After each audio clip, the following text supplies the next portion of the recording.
SMS Kredit LV Futbola virslīgas 6. kārtas vārtu top žurnālistu vērtējumā sadarbībā ar specializēto futbola preču veikalu VOL.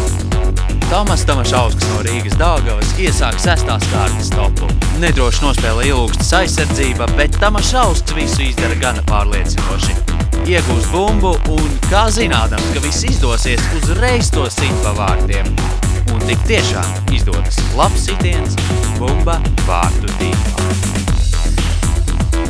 Nākamais topā Valērijs Afanasjevs, futbola klubs Liepājas Metalurgs. Ļoti laba Andreja Prohorenko piespēle, bet Afanasjevs apspēlē vienu, apspēlē otru un triet bumbu vārtos virs galvas vārtsarga.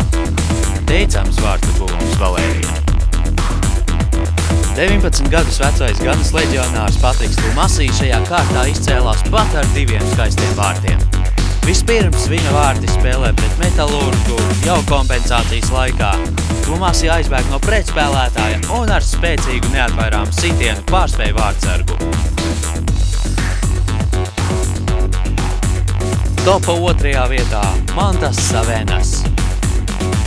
Rīgas Daugava izpilda netiešo brīvsitienu no pretinieku soda laukumā, un Mants Savenas to izdara izcili precīzi.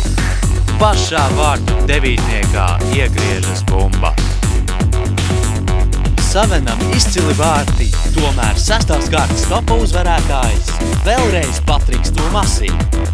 Tumasī iegūst bumbu pie soda laukuma robežas, nedaudz apstrādā to un sit tik precīzi, ka precīzāk šķiet trāpīt vairs nevar. Vārtu top sadarbībā ar specializēto futbola preču veikalu VOL. Līdz 7. kārtai.